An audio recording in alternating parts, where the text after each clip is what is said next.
terms of just like, Chinese super server solo queue, Ace has, from what I've seen, the highest Lucian win rate, 75%. Like he excels on the champion.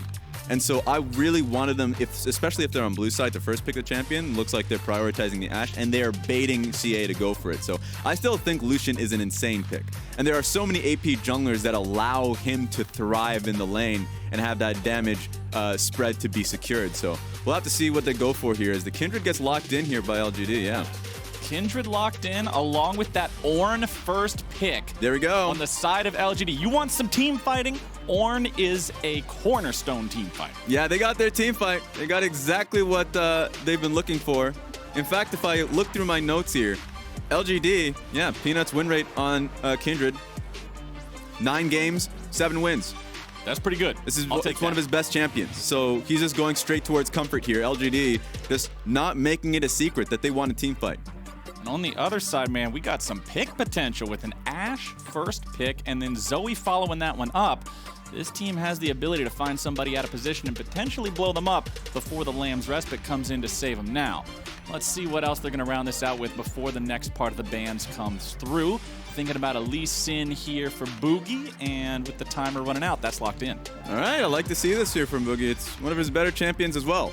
So at the end of the day, I mean, if you look towards what V3 has in their composition, it's a straight pick. It's forcing LGD to go for a lot of cleanse here, and that's what I expect from both Xiye and Kramer. And even then, if they coordinate well enough before objectives, then I think they set themselves up to succeed. So I think it's a really easy composition here for V3 before objectives. Anytime that LGD want to just roll up as a squad, a lot of stuff's going to be pelted at them. Sleepy Trouble Bubble, Zoe Q, and then of course you're going to be expecting Ashe and Chanto Crystal Arrow to come at you as well. Yes, sir. And we've got Syndra locked in for Xiye here, so a lot of burst power with that mid lane option. Looking at what's coming through on the bans in the second half of the draft, the name of the game, my friend, is support, particularly those of the engage persuasion. It's Thresh and Leona, both banned out here, stopping some hard CC options from either team. Last ban of the draft coming through here for that side of LGD will be the Set. I wonder if the Tahm Kench is going to be banned here, because if you're going into the composition that V3 have, I would expect for Mark to actually go towards that. You have enough. You haven't, like, look, in the engage department, it gets a little spotty because you don't want your initial engage necessarily to be the Ornn. Yep. But they have quite a few already. They have Syndra pick options there. You can actually just, if you have strong enough vision, what you have in front of you is good enough. So we'll see what they end up going for. Potentially a Jhin as well that's still left up and available. Yep. So I think a Tahm Kench would be fine here.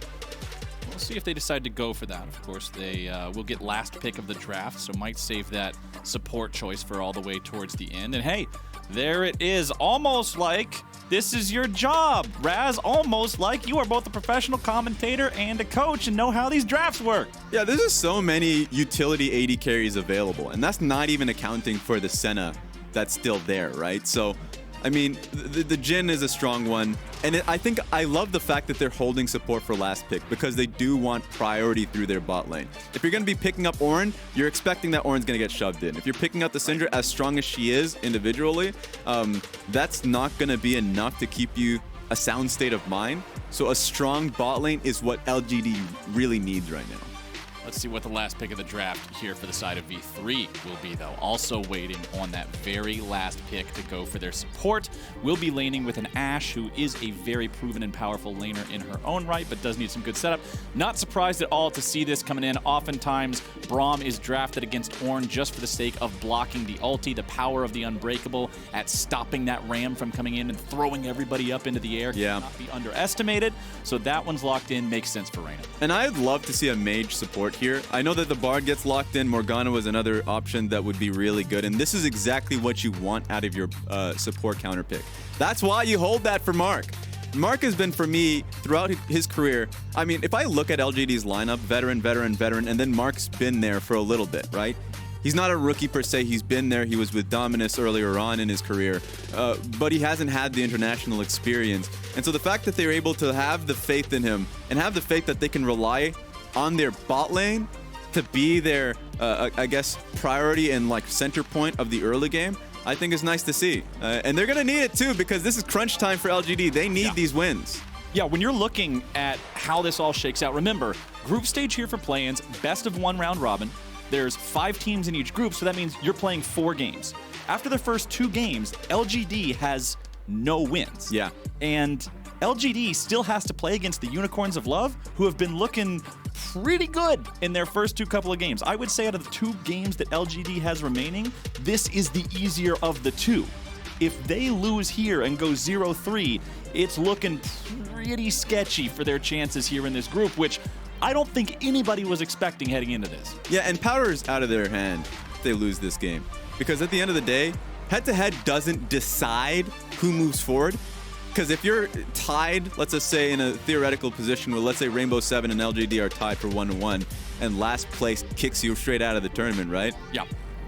Being tied and head-to-head advantage just means that you get side selection for the tiebreaker. Right. So thank God, like that is, you still have that second chance, right? Yeah. But LGD needs to get things sorted now. They don't want to be put in that position where they have to claw their way back. And V3, that tastes in blood. Oh, yes, sir. V3 have the opportunity here to put LGD on death's door and put themselves in a nice spot at the same time. Remember, this team was able to very handedly take down Rainbow 7. Of course, up against Unicorns of Love. Unicorns were steamrolling them there for a while. It got a little, what's the word, wacky towards the end. But overall, I still think we're kind of trying to gauge the power of V3. But you know that these representatives from the LJL want to do their region proud. I remember previously, the last time that we got to see, one of the most memorable things for me from the play-in stage was when the team, Detonation Focus Me was what it was the last time around. And when they were able to make it to the actual knockout stage of play-ins, when they made it out of the group, the clip of the Japanese casters being so excited that they're literally in tears because their team made it that far. The passion of the Japanese League of Legends community and their fans and just how much they want these teams to succeed, I think it's awesome to see. Yeah, the community is powerful. It really is. And their faith, I don't think, is unfounded because individually these players are exceptional. I love watching Ace, Archer play the game. They're actually fairly high up in the Super Server as well. Grandmasters, I think, both of them. Ooh. And Archer, watching how he plays that out, I mean, his Ashe is phenomenal. And I think what we just need is stronger team play, stronger focus on how to play around these objectives. They've been growing throughout the tournament, and adding that one name to their win column would be really nice to see. Oh, it would be heavenly. But we are on to the Rift right now. You can see everybody just taking their positions at level 1. Keystones on your screen. Nothing's too extreme here. Phase Rush on the Syndra as opposed to a damage-based keystone that you do sometimes see. So going for a more utility-style option there when you're up against a lot of slows on the enemy team, having that extra utility can go a long way. Yeah, and even, you know, looking across the pond in the sense that Ace on the Zoe going towards Spellbook, I'm always appreciative because there's a lot of utility on the side of, or like CC elements on the side of LGD. Yeah. So even just having the option of moving towards Cleanse and then matching Teleport. I mean, theoretically, most Syndras would go TP, but being able to match TP in that scenario, just being able to TP back in lane and not lose out in experience, I think is a smart option here. Yeah, but talking about Teleport, look at the summoner spells of Xiye and Kramer both. You mentioned how this is a type of composition that you've got to respect with Cleanse if you're playing against V3, and LGD seem to be in stark agreement with you, sir, as both Cleanse has taken on both Xiye and Kramer here to avoid some of that CC power. We'll see how much value they can get out of that as we move forward in this game, but there's also a lot of denial ability towards the pick potential of V3 in the ultimates of both the Bard and the Kindred. Yeah, that makes it going to be really dicey in a lot of these team fights. And it's most of the time going to be which support roams first. That's why I like what LGD has here, where they're going to be playing through their bot side, or at least that they should be. It's going to be easier for Mark to be rotating around with Peanut, to be making plays mostly through mid lane. I think that's where they would want to head out and get Xiye in an early advantage. The problem with LGD hasn't been, you know, not getting early leads. They've been getting like 2 to 3K leads in these games. Yeah. The problem is just simply how they set up for major objectives. So I'm not concerned about how the early game pans out for this team. It's mostly how the rest of the game does. So team fights are going to be super important. Just take a look at the jungle pathing here, though. Both junglers have elected to go full clear bot side to full clear top side. I mean, they're just doing bot to top. That just means that we really shouldn't be expecting too much until Cloud Dragon does come up, and then LGD could have their first hit at the Cloud Drake if they do end up slow pushing that bot side wave at that time. So those are the things that I'm kind of looking forward to. I like what I see from Langx because recognizing that the jungler is going to be topside, he doesn't want to get ganked, ends up poking his head out when the wave's starting to crash up against his turret. So like these are things that I think are really nice. And you mentioned the first Drake, and I want to bring up an interesting piece of information here about V3. This is a team that throughout summer and throughout their performance in their first 2 games here at play-in stage, undefeated with a Drake Soul. If they get the Drake Soul, they do not lose.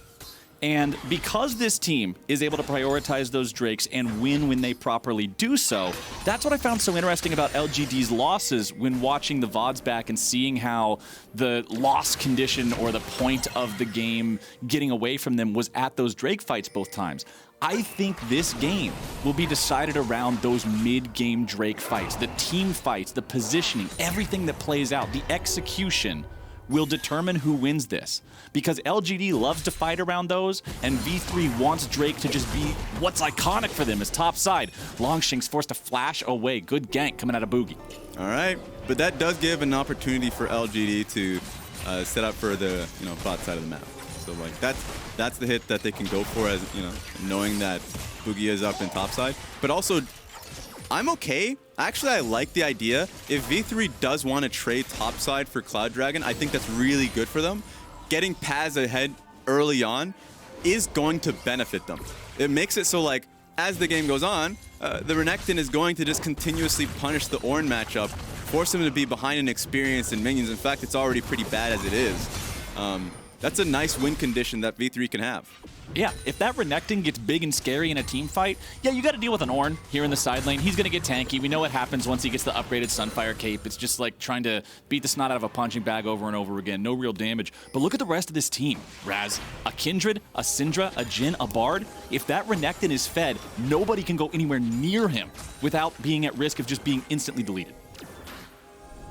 Now, Mark's clearing out some vision here in the bottom side river. You'll see him be able to pop that ward, grab himself a level. Mark on the bar. This is one of those champions that you really look at players to get a lot of roaming done. Get out there and affect the map. Also having Kramer on the Jhin who can farm up pretty effectively there with the grenades. So yeah, we'll see how well we track Mark and how much he gets himself all over the rift here as things are proceeding forward. Wants to drop down a little vision in the enemy jungle just to make sure that if Bugi pays a visit down to bottom lane, they're going to know plenty ahead of time. So what I like about the setup that LGD has towards this bot side of the map is that early base that came through from Kramer worked out well for him. Got an item advantage. At some point, Archer, with no mana, does have to go back to base. And the full control that LGD have towards the bot side means that when they do get an idea of Archer and Raina basing, that they can go for the early dragon and just start looking for dragon stacking. I think that's a good idea for the team. Peanut does elect to go topside though, so let's see if that's worthwhile, because I think this is a really good window to be on Dragon. Look at how fearless Peanut is in this 1v1. He has the Skirmisher Saber completed, which gives him the red smite. Bugi opted to go for strictly stats in terms of his first purchase, as opposed to the jungle item enhancement, so he does not have the extra power of the Summoner spell. But now we might have ourselves a 2v2. Ace takes some damage there in the mid lane, but now we've got more bodies coming down from both sides. Oh, Raz, this could turn into a mess real fast. Mark has shown up. It looks like it's control over the topside river here for LGD. V3 decides they want nothing to do with it. Yeah, game of chicken. In fact, LGD even put Kramer towards the top side of the map to secure it. That's the fun thing about LGD, or at least LPL teams in comparison to the rest of the world, is that like the smaller objectives that you feel like are completely, you could dismiss them, you can give them away. That's just a crab, don't worry about it. They all in. Nope, that's a crab, and we ain't giving it up. Yeah, they want Peanut to have that advantage early. He's had both Scuttle Traps now, and so, an early dragon that I thought that LGD have done a great job to secure, to set up, they decided to give it away so Peanut could have the early advantage and experience. So I'm not personally a fan of it. No, I don't. It can go a long way if if Peanut does elect to kind of time like Raptor camps and all that and try and punish Bugi a little more. You see, Rez, as a jungler, I'm a connoisseur of scuttle crabs. I very much enjoy getting as many of them as I am possibly capable of. But trading them away for a Drake, not generally one of the things that I'm subscribing to. Langx trading aggressively here with Paz in the top side, calls in the Ornn horn, but considering Paz gets back underneath the turret, that ulti won't find a whole lot of effect. Yeah, and they have no idea where Peanut is as well, so you kind of have to be concerned if Oren is just heavily trading on you. Well, won't end up getting the ulti out of Paz. No summoner spells either. He'll go ahead and head back to base now. Vamp Scepter already in his inventory. Shopping up here, should be able to buy the Cutlass. Yep, there it is in the inventory, so just a little bit of extra sustain there. Also having the active means they may be able to facilitate a little bit more power here in the gank if Bugi goes up there. But Bugi is working on that Rift Herald. Remember, we've already only seen one neutral objective go over to the side of V3, working now on their second one. They're down a couple of 100 gold here. A lot of that gold advantage you can see. Mid lane has a small farm advantage. Bottom lane also having about a one-wave advantage. So just a couple of little edges going over to the side of LGD. Turret plates too, as Bugi grabs himself that Rift Herald. 4 minutes to use it. Considering it's not even 9 minutes in, they'll have the entirety of that timer to get turret plate bonuses. For the YouTube viewers out there, I would love for you to just replay back that, just so you can see the setup that V3 had towards the Rift Herald. It was really smart. They had Archer and Raina just kind of walk through mid lane, and then when the wave was crashing bot side and they knew that Kramer and Mark were not going to contest top side, they sent Archer straight back down and had at least Raina stay a little longer just in case enemy jungle or mid ends up contesting. So like, they had a strong hover from their bot lane to secure Rift Herald for Bugi, and they didn't lose much for it. This is what I've been waiting for throughout the tournament, actually, and I think this is one of the better Rift Herald setups that we've seen. So it's great to be able to see this coming in from V3, so we can praise it. Very slow early game here from both of these teams. Nearly the 10-minute mark. No deaths on the board just yet. Gold lead still ballooning up a little bit further for the side of LGD. Xiye sitting in the bush here, has plenty of those orbs summoned up just in case somebody face checks him, but considering the only person nearby is Mark, doesn't look like that's happening anytime soon. The Syndra heads right back into the mid lane to keep that wave pushing out. Zoe with the redemption means Ace isn't too worried about anything here, but Syndra will continue to have priority on the push. Peanut in the top side, running down the lane, might see if he can get involved up here. The Ornn ulti is ready to go yet again. But remember, Paz having the Dominus, having Flash, it does pose a pretty scary situation. Kindred can get bursted if she's not careful. True, but ultimates from both Kindred and Oren should secure the kill. I think it was just nice for the, for Peanut to pull back the moment they saw that the control ward was placed down by Renekton. If it hadn't, if he would just mindlessly push in, I actually think that that's a great gank coming in from Peanut. So it's good to at least have him hovered, especially since he's sticking around while they're pushing in. I want to see if that turns into a dive. Lee Sin is nearby, so I don't think it would be successful if he moves into the dive. They're already looking for it here with the Ornn ulti being used. Langx getting a lot of damage down on the Paz. He blows them up! What? Goodbye, sir! No assist required! That's a tank, by the way. Peanut's like, oh, okay. Oh, you have this? All right, I'm just going to peace out. The damage of Oren sometimes, all you gotta do is smile and shake your head, man. That champion is insane in the brain. As topside, the Rift Herald is summoned up. Shelly should do her best, knock down a couple of plates here. Nicely used Ornn ultimate, negating the effect of the Rift Herald. One thing you've always got to be cognizant of when you're up against a Bard, if he's nearby, even if you don't know if he's nearby, if you don't know where he is at all, he could be nearby.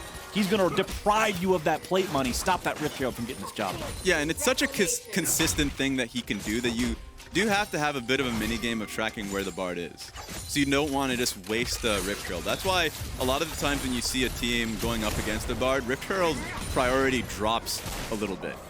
At the end of the day, teams want to prioritize going for Dragon instead, but just take a look at this because Renekton was actually leaning up in the lane because he knew that Lee Sin was there. He thought that he would be able to have enough time so they can turn on Langx instead, but nah, like, he just gets bopped. Bonk. Oh, Ornn is just a crazy champion. And now with that extra money in his pocket, he'll be feeling just fine in this 1v1. You can see he already has the Bramble Vest to deal with some of the lifesteal of Renekton. And with the ingredients for the Sunfire Cape in inventory, that completion will soon make him that much deadlier in that 1v1 situation. Gold chart on the left side of your screen, 3 out of the top 4 people in the game wearing LGD colors. This team up over 1,000 gold now. The V3, after having secured the first Drake, are making the call to go for the second. It is an Infernal. LGD with players nearby. TP is coming in. Ornn ulti not yet ready to go. Bugi still in the pit, looking to secure the Drake. Peanut's going to move forward. Could be a smite fight. Jhin able to go in with a deadly flourish, and it's stolen away by Peanut. With the Braum already dead, LGD are in a great spot here in this fight. The curtain call shots come through, but they will not chase down an additional kill. Nice fight for LGD. Yeah, I was scared initially because that was V3 having full setup and having Renekton rotate for the fight. He didn't have teleport. It was actually a TP advantage there for Langx. And so it was a nice initial play from V3 to be there for the objective. Because if that's 2 Drakes to nothing, that's insane for LGD that were literally just playing towards this side of the map non-stop. And so a steal comes there from Kindred. They focus down the Braum. A nice comeback from LGD. They weren't going to give that one up for free. Paz trading aggressively with Langx here in the top lane. Ornn summoned up. I don't think the communication was right there. At the same time Langx presses R, Peanut starts walking away. Yeah. So Peanut thought the play was over, Langx thought it wasn't, and it ends up being a wasted ulti coming out from the Ornn. Zoe finds sleep onto the Syndra, but with Mark nearby, Ace will not get any follow-up, so not really that big of a deal. Also, heals coming in from the Bard med pack there, but yeah, Peanut with the clutch smite steal. Remember yesterday when this team lost against Rainbow 7, Jose Diodo was dead. He had there was no smite, there was no jungle. And Peanut was not dead. So you do have a smite, you do have a jungle. And then Peanut loses the smite fight for the Ocean Soul against an Ezreal auto attack. Yeah. So I needed to see the Peanut redemption story here today, and securing that Drake and putting them in a good spot here in the midpoint of this game that's going to be so critical. That's a good start to that story. It is. I think so too. And it also comes down to the other Elder Dragon fight that was also pretty butchered when the jungler was dead as well. So they've had a few of those situations that are so basic. That being said, a great setup here from V3 to, like, at least they're trying to push LGD off this turret. But Kindred's just hovering for them. So the idea was sound, recognized that it wasn't possible, and backed away. I think just watching the tournament so far, V3 are a very conservative team. When they see a play that doesn't seem like it's worthwhile, I remember the Elise Renekton game that they had. They didn't want to necessarily go for a top lane dive when it didn't seem like it was like a guaranteed kill. They backed away from it. They had full faith that they would have the team fights later on. They didn't want to butcher a simple play in a best of one environment. That's what I've recognized. So this is another example of that from V3. Well, LGD are deciding to force down the mid lane tier 1 turret here. That will be the turret picked up for them. First turret of the game, building the lead up to almost 4,000 gold at 15 minutes, Raz. Bugi picking up the blue buff, but now he's going to pay for it with his life. The damage comes through. See ya later. Xiye picks up the 3rd kill of the game for LGD. Maybe sticking the Bard ultimate at that point. I don't know. That's a deadly one. And I love the fact that all of this is happening post 14 minutes, because even though Ashe is electing to stay bot side so they can take the turret, great. Obviously, you're not going to be able to get turret plates for that. I think LGD gets a huge benefit of not only being able to take mid lane turret, which is great for being able to take both sides of the map, by the way. Yeah. And then being able to take Rift Herald. LGD, man, great early advantage here for this team. I didn't get to comment on it earlier when it flashed on the screen, but turret plate comparison when it came up. 2 plates taken by V3, 6 from LGD. So getting a couple more kills worth of gold value just out of their plate presence. Let's take another look at how much damage this Syndra did. Bonk. Oh, you hate to see it, man. He thought he was going to get it. I think the last orb was hidden in the trees. It just came spinning at him out of left field, and he didn't know that that other one was still on the way. Oh, it feels bad, man. Yeah, it's tragic. Especially since they had no idea that Lee Sin was going to be there. He was hunting for a blue buff. He was the bonus. They came for the blue buff. That was the pinata. Lee Sin was a candy inside, and they just ended up getting the whole kit and caboodle, man. That was just not good stuff for V3. Unfortunate, next Drake is spawning in under 45 seconds now. We're at 1-to-1 in the Drake count between the teams. Take a look at this. Oh boy. This is V3 taking another full setup on the Dragon, by the way. Last time LGD stole it, they weren't having the initial control. Xiye has to go cross-map from top lane. They have to fight for control. This is a good position from V3. Bard ulti came through. Flash is going to stop that from doing its job. Curtain call opens up. Raina going to eat the first shot. Second one dodge. Third one hits. Fourth one miss. Now LGD is continuing to press forward. They've got their Ornn ulti ready to go. Kindred also having the ulti. Bottom lane has used theirs. Rift Herald's going to be summoned up back in the jungle just sort of as a distraction, marching over towards the mid lane tier 2, given something else to think about. Ornn gets hit by the Sleepy Trouble bubble, immediately woken up there. However, oh no, it wasn't even woken up. He buffered it with the W. Very nicely done, but now the Drake is going to be started off by V3. Peanuts looking. This team does not want to surrender this objective. There's a ward on it. Peanuts over the wall, looking to come in and steal once again. Nice Braum block onto the Ornn horn. Lamb's Respite comes down, back over the wall. Nice kick onto Peanut. He's going to be forced out of the pit, but now the Drake is slain by Archer as they're looking to go even further. Mark falls. It is a 1+ Drake for nothing, and V3 plays the fight wonderfully. They get rid of Peanut, they kick him out of the pit, and then they take the fight to LGD. V3 is looking like the smarter team of the two. And they have Xiye in no man's land. Just take him down. Oh, Raina goes forward. He tries to get a little bit of a slowdown to set up the play onto Xiye, but the rest of the team is not where they need to be in time. Ace gets the Sleepy Trouble bubble. See you later. Archer lives up to his name and puts an arrow through their heart. 3 games in a row, and expectations must be changed of LGD. V3 is taking it to them. It may seem close, and it is, but this is 2 Drakes in a row where it's V3 that gets the setup advantage, and this time they're not going to allow Peanut to just walk into the pit and smite away the Dragon. Yep. Well done there by them, taking advantage of the fact that Kindred places the ulti, and then the ulti's not moving. But Lee Sin can look at Kindred and say, yeah, but you are moving. And then as soon as Kindred is yeeted out of the Dragon Pit, all of a sudden life becomes very easy, my friend. It was Archer who was able to secure the Drake. It was Archer who managed to get both kills in the fight. And Archer is this rookie player who there's so much pressure on him to perform in these situations. When you've got a composition where you're putting him on this champion that's been so popular in the meta and it's able to do so much and it's a strong laner, you'll want to see him pop off. And hey, 2 free kills in his pocket, fuel for the fire. Yeah, even in their loss versus Unicorns of Love, Archer for me was a standout in that game. I think Archer has showed the world so far in this tournament that he is an insane AD carry. And if you put resources into that man, he will fly. So V3 should have a lot of confidence. As long as they are together as a team and consistently play the way they have been playing around these Drake fights, that's an ocean soul, by the way.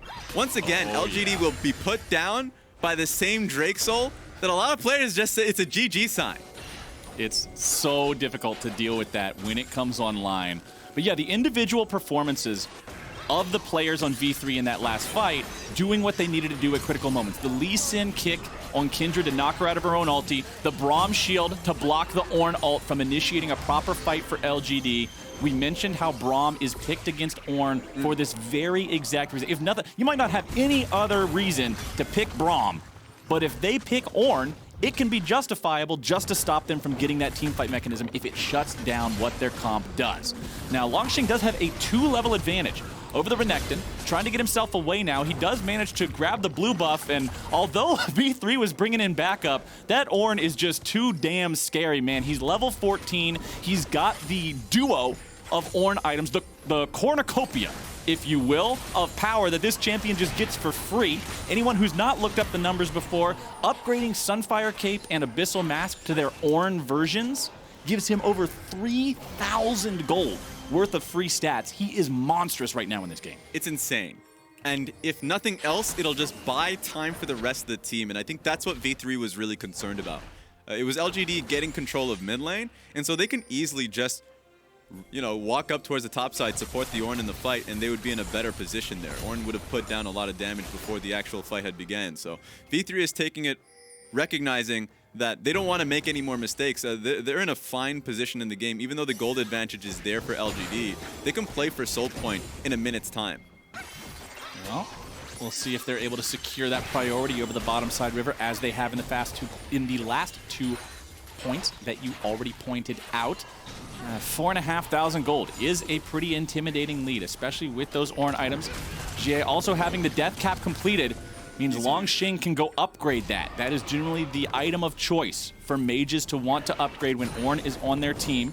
So I'm expecting to see that come out. Usually AD carries will want the Molten Edge upgrade of the Infinity Edge, so Kramer's still working towards that. Don't expect him to get an upgrade on any of his items because they can't be upgraded, so wouldn't make a whole lot of sense on that one. Mikhail's Crucible, also importantly picked up by Mark. So 2 cleanses, a Bard ult, a Kindred ult, and a Mikhail's Crucible are a lot of things to have to deal with if you're trying to land these initiations onto LGD players. It's going to be really hard for Archer here in this fight, is the issue. Because even if you do take down Kramer or Xie's cleanse, yeah, you still have to deal with the Mikhails. So really, when the team is asking who is going to engage in this fight, they do not have an answer. It's probably going to have to be Bugi. Raina caught in a bit of a bad spot here, but now the fight's going to be breaking out. Nice kick coming out from Bugi. Still looking to see if maybe they can engage. Langx's going to be stuck. He's going to be aggroing so much. Lamb's respite, keeping some players alive. Peanut having to run away. Double kill over to Xiye, able to make this fight go their way. Paz tries to run, but he's a nice pair of gator skin boots. The ulti comes through, and Archer is in full retreat. This was the moment, 1 Drake to 2, where LGD fell flat on their face in their 2 previous games. This time around, they are standing tall. They will pick up 3 kills for nothing. They'll move on to the Ocean Drake itself. Ace should not be able to contest this one. Drake secured by Peanut. There we have it. LGD put their full focus overnight on just getting better at dealing with dragon fights. And of course, perfecting a comp where just take a look at Ornn, by the way. This entire fight, even though the triple kill went down towards Xiye, Ornn was just dealing with 3 people and making it incredibly difficult for Archer to deal any damage. Yeah. Yeah. How you doing? Langx got shot, if you consider each focus fire as 5 shots, because that's what they are, he got shot like 70 times in that team fight, and he's still not dead. He pretty much looks like Swiss cheese, but it does not matter because he's Ornn. Because he's got 2 Ornn items. Because he can just sit in the team fight and take a shower in projectiles. It does not matter. The champion is so incredibly strong. And now LGD with a 5,500 gold lead, with a tied up dragon count, having surpassed the point in the 2 previous games where they lost control, are sitting in a really good spot 25 minutes in. As this Ornn continues to get levels, more items will be upgraded. The Black Cleaver upgrade on Kindred was actually what he went for with his first team upgrade at 14. Now at level 15, should be able to upgrade the hat for the Syndra, or might be waiting until Kramer gets that Infinity Edge to give that one a +1 instead. Mid lane push coming through, but remember, LGD have a 4-to-1 turret advantage. That tier 2 is not even standing. Yeah, I would have loved Langx to actually give that to the Rabadon's death cap, because there's no AP. Like, he's the sole AP on LGD squad. He is so far ahead, and the magic resist is non-existent from the side of V3. Like, that would just be a Syndra solo carrying a game, essentially. I mean, it's still going to happen once you level up if you're Langx. But for me, that's priority number 1. Oh, for sure. As soon as they're in the same part of the map, I think it's probably just because he has the second upgrade ready to give. Yeah. So I think it's just the fact that they aren't next to each other yet. As soon as they walk next to each other, Ornn needs to give Syndra that Gucci hat, because that's going to make such a big difference here in the next team fight. As Paz finds himself in a bad spot. Nice Bard ulti onto 2. Mark looking to set it up. There's your binding spike starting off. Paz on the front lines, but is he tanky? I don't think so. Kramer puts a bullet in his back, and now they're going to keep on chasing. LGD seeing if there's more to acquire here, but they don't even need it. They already killed the enemy top laner. They killed the guy who would be diving in as the front line. And with that threat taken care of, they can do whatever they damn well please, heading over to the Baron pit. Yeah, that's what they please, and that's what they want. Baron buff. V3 have lost their identity this game. It feels bad when you have Renekton now just working and following the team as a 5-man when he should be on side lane. Top lane turret is just still up. And so that's a problem when V3 are now trying to play a front-to-back team fight, when that's what LGD right now excels at. Okay, LGD, how are you going to play this Baron fight out? Ornn ulti coming in, Not finds allowed. the knock up onto Raina, but that is it. Mark goes after the back line, but he is alone. Rest of the team's not next to him. Mark! Mark, no! Mark! Archer gets a killing spree as Mark is just way too far past the rest of the team. Xiye using the cleanse to get away from that sleepy trouble bubble, grabbing himself an energy drink, waking up immediately as V3. They get a pick onto the enemy support. A little bit too hyphy there from Mark. But LGD are still in an all right spot, or are they, Raz? V3 are saying, we saw you get back to the base. We're going after the Baron now. Peanuts over the wall. This could be a big moment. Smite fights like this define games of League of Legends. Baron down to half HP. LGD has arrived. Surely V3 does not go all the way for this. No way. They're looking to just blow up Ace, and he's already out of the picture. Now can they find any more? It's the Kindred already down. Peanuts out of the picture. That was a critical error there. Now let's see if they can find anything else off the back of it. V3 cutting away. Langx at half HP. Bugi's over the wall. Bugi has his flash very soon. Might be able to make some sort of a play, but does not have it right now, meaning there's no chance to really do some sort of a flashy kick. They want to get away from the curtain call. Third shot hits Paz. Fourth shot goes into left field. Langx coming around from the side. Xiye's there as well, but now Bugi's joining in, able to go for the kick, looking to start things off. Paz is going to be killed off. Xiye's still alive. Double kill over to Kramer, looking to find even more. Rat-a-tat-tat, fire the gap. Mark grabs the kill into Bugi, and everybody on B3 is annihilated. A triple kill for Kramer. Get on back into the Baron pit, LGD. Take your prize. And they're right back to step one in claiming that Baron.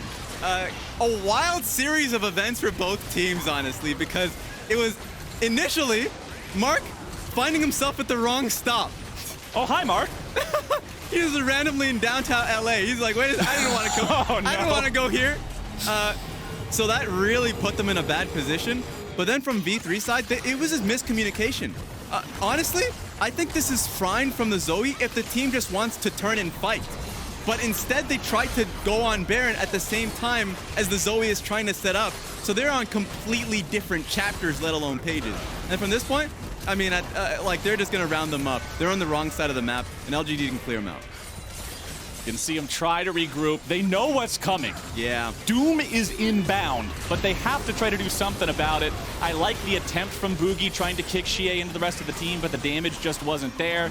And then, man, Kramer just gets paid over the course of this, and we aren't done yet. Paz goes into the Dominus, as we see a lot of damage down onto Peanut here once more. Pops the Lamb's Respite in time, having to flash away, keeping himself alive. Paz goes down first. Raina on the retreat. Ornn looking to follow up. There's your damage. See you later. Godlike. Kramer, bow down and worship, baby. The man is doing some moves right now. Bugi picks up the kill into Peanut. Everybody just disappears before your eyes like some sort of magic trick. Bugi, the last man standing, but Kramer is spinning that thing around. He does not want this dude on his feet for long. Fourth shot. You are done, my friend. Langx in the mid lane, looking for Ace here. He's the last dude alive on the side of B3. LGD, they gotta be hungry for this first win. I expect them to send it home very, very soon as that mid lane inhibitor turret falls. Mid lane getting shot to pieces. Kramer doing a lot of work here on this Jhin. 8-0 and 5. 10K gold lead here for LGD. Yeah, and they don't want to make any more mistakes, so it's smart from them to just head back to base and set up these matchups. So we didn't get to see the full setup as we come back, and it was just, honestly, V3 trying to take this fight, thinking that they can get the pick on towards Peanut. Peanut had ultimate. I mean, sure, he gets kicked at the very end of it, but it's just so difficult to take a fight into this team. And then off to the side, you can see over the wall. Okay, Bugi comes in. He cleans up Kindred. But that is that's a small reward for a real big price, my friend. The price has been paid. LGD has been paid. 4,000 damage dealt by the Syndra, 3,500 by the Jhin in that last fight. I think Bugi's kick healed Langx. If Langx had 3,500 HP, he now has 3,501. It just gave him more health. He's so damn tanky as Xiye and Peanut are set up here in the bottom lane, taking down the tier 2 turret. 16-6 your kill score in this game, as now they're marching down, trying to open up their second lane of super minions. Stunned down onto Ace, who barely gets himself away there. If that deadly flourish hit, they might have just pulled the go button on that. Volleys fired off by Archer. Baron buffs still around for a couple more seconds. Should be enough to take down this tier 3 turret. And with the inhibitor exposed, I don't see any reason LGD would back away. Not with a lead like this. They might just look to force this one all the way to the Nexus. Both Nexus turrets still at full HP. It would be the only thing V3 could fight on. There's no way you can take a fight in open ground right now on this team. They would need just the perfect setup and for LGD's keyboards to probably not work. Yeah, that's literally what it comes down to for me. Because I'm struggling to figure out what it would take for this team to take a fight. Here we go. It's starting off. Ornn summoned up. Braum throws out the shield, but he can't get to the rest of the team in time. Langx's jumping in, finds the knock-up onto the support. Now looking to regroup with the rest of the team as Mark loses half his HP. Langx loses about 200. Not too worried about going any further. Mark still may be in some danger. Langx once again using the Bellows Breath to perfectly buffer away from the sleep. You gotta love that interaction, or hate it if you're the dude trying to CC the Ornn. Over the wall comes Peanut. LGD still looking to maintain their pressure, maintain their position, maintain that advantage, escorting the minion wave into the mid lane. Ace isn't going to find a whole lot there with a paddle star. Langx back up to full HP. Thank you very much. Warmog's armor. Syndra just took off half of Renekton's health. That Syndra is so damn huge this game. LGD get Nexus turret number 1. They're backing away right now. They used some resources in the last fight, and they're feeling like it's time to regroup before going for the jugular. This is insanely conservative from LGD when literally no one can do damage to Langx. Yeah. Any resources you throw at him, he has Warmog's regen as well. So it's just LGD desperately not wanting to throw a game away. Which I can respect. After their first 2 games, especially after being ahead of Rainbow 7 and then feeling like it was just sort of tossed away from them, I can understand that bit of hesitation and really just wanting to take the sure thing here. Yeah. Everybody's already got Ornn items on this squad too. Langx is at 17, which is where you get the last item for your teammates. Bard could get upgraded if he had something to upgrade, but considering he doesn't, it's not going to happen. LGD are just fine without Bard having an Ornn item because they've still got themselves an 11,000 gold lead. All they have to do is bring these super minions to the Nexus turrets, take that last one down. You can see Kramer has 5 out of 6 items complete, and the 6th item slot does have a stopwatch in it, so plenty of outplay potential there. V3 needs a miracle at this point in time. Langx looking to chase down Raina here, but won't find that volcanic eruption to manage to secure any sort of a slow. Drowsy, Bellows Breath. We've seen it happen 3 or 4 times already. Langx knows the play, man. All right, I guess we're just going for Soul. Let's do it. V3 right now just needs... Bugi? Okay, well... Bugi, I don't think this is where you need to be, my friend. Ace tries to get away from Kramer, who's in hot pursuit. Meanwhile, it's going to be a 4v4 back in the mid lane instead. Kindred go back to the left, please. I got to see the rest of the fight as Bard's looking to find some CC down into Bugi, looking to get himself away. Dragon secured over by Peanut instead. Paz trying to find some damage down into Xiye as Langx's going to be stuck in the middle of 3. They finally kill the unkillable. It can be done. Miracles are performed as Xiye kites away, trying to find a little bit of damage. Bugi grabbing himself a double kill onto the support and top lane of the enemy team. V3 take a win here, but now what can they get? There's got to be some sort of a reward. You can't just trade the soul for nothing like that. Just for 2 kills, it will not work.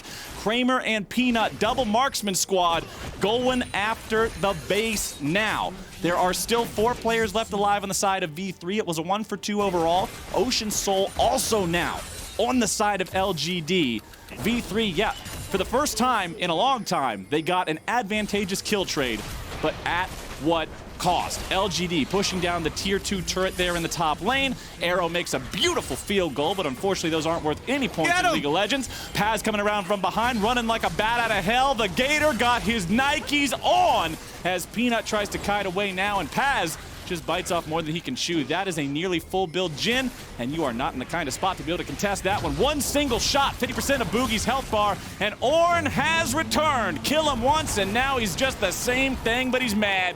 Peanut shows up, grabs the kill onto Paz, and with the enemy top laner down, we'll see what else LGD is able to find here. Ace loses half his HP.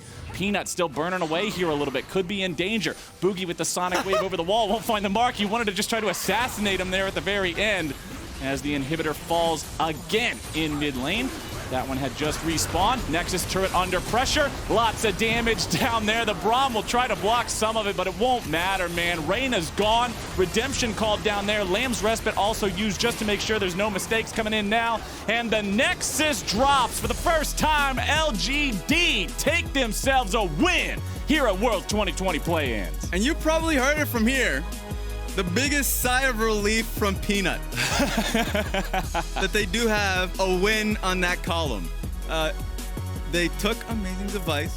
straightforward team fight comp. Yes, sir. There were a lot of moments where you had to be hesitating, because I thought V3 actually played the early portions of the game pretty well around the first few dragons. I thought LGD have a few points that they need to take a lesson on V3. So kudos to V3 on the early portion of the game.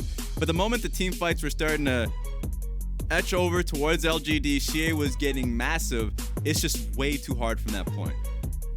You're trying to be creative too, so you can give him that. I got 4 reasons that the LGD won that game. ORNN. The champion just completely smurfed every aspect of the game. From the solo kill on the top side. Yeah, both junglers were hanging out nearby. Renekton's dead on the floor by the time either of them managed to get in the lane, because he wasn't ready for the amount of damage the Ornn did. The fact that he was able to transition into the mid game when he was ahead of Renekton. Yep. Compare both of their impacts in the team fights. Paz was there. But when you look at the other side, when you look at Langx constantly tanking 3 people at a time and never dying, his presence, his pressure in that game was just unmatched. That's when you got to take a second look at the champion, you know what I mean? I feel like impact and how he performed versus Legacy yesterday on that pick, and then also how we were able to see how dominating the Ornn pick was here today. I think we'll be seeing a little bit more in the champion select. Well, that does it here for us for game 1. We're going to go ahead and toss it away, but we will be back